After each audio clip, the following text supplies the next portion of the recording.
Ask any entrepreneur, and he or she will tell you that running one company, it's a massively complicated task. It's like hands full. Yet, Elon Musk is able to run at least 4 to 5 companies, many of them very, very successful.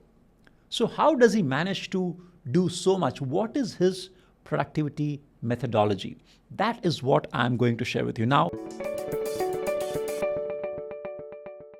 Admittedly, productivity is not the only thing here. Elon Musk, I'm sure, builds great teams, he delegates, and all that good stuff is there. But still, he is very deeply involved in each of those companies. So there is something to his productivity methodology. And today, what I'll share with you is what I've been able to gather on the basis of things that he has shared publicly, as well as stuff that I have learned from my experience, and I'm trying to superimpose my learning and my intuition on the basis of what we have seen and heard about Elon Musk. All right. So let's get to the thing. So how does he do so much? How does he run so many companies? What's his productivity methodology? Number one, we would imagine that when somebody is running 4 or 5 big companies, there is Tesla, then Twitter's, now what is called X, there is Neuralink, there is SpaceX, and so on.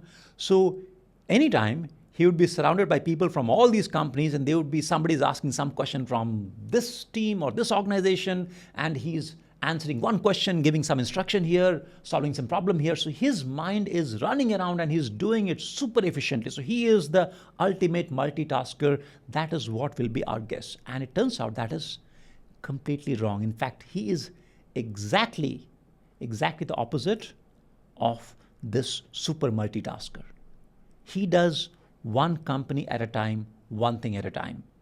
So in his interviews, he has shared that he divides his time between different companies. So as an example, I'm guessing, let's say if he has given 3 hours in the morning for Tesla, for those 3 hours, he is just focused on Tesla. His mind is not worried about what's happening at Twitter, what's happening in Neuralink, what's happening in SpaceX. He's right there. I would further make a guess that even when he's with that one company, he is focused on one specific thing or one specific problem.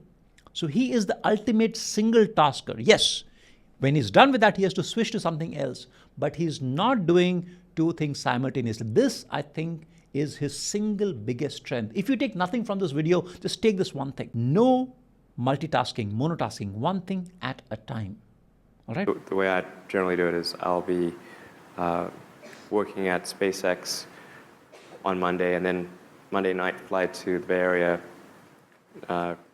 spend Tuesday and Wednesday in the Bay Area, then at Tesla, and then fly back on Wednesday night, spend Thursday and Friday at SpaceX. In the last several months, then I would fly back here on a Saturday and either spend Saturday and Sunday at Tesla or spend Saturday at Tesla and Sunday at SpaceX. Now, when he started SpaceX, there is a story, and I've read about this, that he would find these old Soviet books on rocketry. If you remember, Soviet Union used to be quite advanced in rocketry. And he would read those old, very technical books. Now, given how technical those books are, if the person is not fully concentrated on that one thing, he or she would not be able to understand at all, which means most certainly his mind is able to let go of everything else and he's able to stay with that one task. So monotasking is I think his number one superpower. Second, he has said he avoids large meetings. And one thing we have at the companies is we try to minimize the size of meetings. I think it's actually important to minimize the size of meetings. Meeting would be 4 to 6. Now let's understand this. Why does he avoid large meetings? Because they are very wasteful. When you have so many people, too many decision makers, somebody is going this direction, somebody is going in that direction, at the end of the day, nothing happens, so it becomes a waste of time. In fact, I would extend this point and say more generally, this is a bit of a guesswork here, a bit of what he has said, right? Combining the two.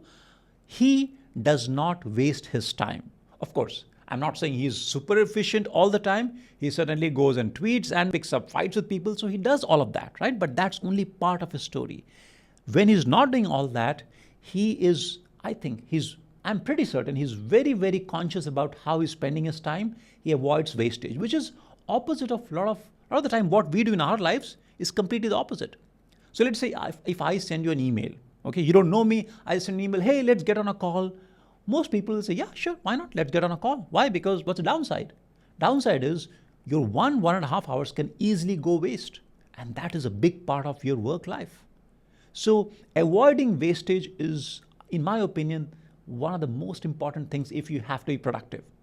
If you don't do that, no matter whether you have 8 hours, 10 hours, 16 hours, it doesn't matter, it will go away, okay? So ruthlessly eliminate waste. Say no to stuff, say no to useless meetings, say no to useless work. If something comes on your desk, you don't have to attend to it. If, let's say there's an email, it's useless, just delete it or archive it. Don't try to do everything, do a few things, all right? And we also have a rule that if somebody's in a meeting and finds that this meeting is not helping them in a meaningful way and they are not contributing to the meeting, they should just leave. This is number 2. Number 3, Elon Musk is known to be a big fan of structuring his day. He blocks his time. He does what is called time blocking. Idea is very, very simple, which is that when you start your day, a lot of us, we start our day without a clear plan as to what we're going to do. We are like, we'll show up and something will come up and we will do what we have to do. Bad idea. Why? Because when you show up at work without any clear sense of what am I going to do and when, what will happen is something will always come up. You never have a day when nothing happens. Something will grab your attention and then you will go in that direction. You'll spend a lot of time, and that thing, if it has just come up randomly, quite likely it is not very important for you. It's not a very high impact thing. So you'll be very busy, you'll do a lot of work, but you will not create impact versus something that you know you have to work on. So when somebody like Elon Musk is running like 4, 5 or maybe more companies, there are specific things that he has to tackle.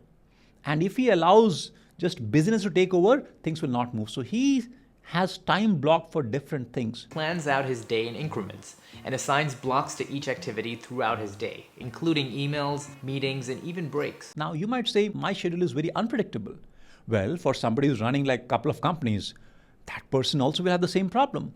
Yet, the point is not that you eliminate uncertainty, but at least certain blocks of time you have to earmark for things that are important. Okay, this is critical. If not, what will happen? You start your day and almost like, if you put some sand in your hand, what will happen? The sand will start slipping out and it will just go away. Similarly, when you have no clarity as to how you're going to use your time, something will come up and before you realize it's evening and the whole day is gone. Okay. The third thing, have clear sense of how you will structure your day, at least for certain blocks of time. Okay. Time blocking. Now, by the way, time blocking can also have certain dangers, but that I'll discuss in a separate video. For now, I think just go with this idea. Number 4, related to the previous idea, is that when a person is doing so much, the most important thing is to do few things. Don't do a lot, even if the scope is very, very wide. Just to give an example, there was a time when he was working like 120 hours a week, which is like a lot. Okay. So 6 days a week, 20 hours, like I can't even imagine. He was sleeping in Tesla on the factory itself.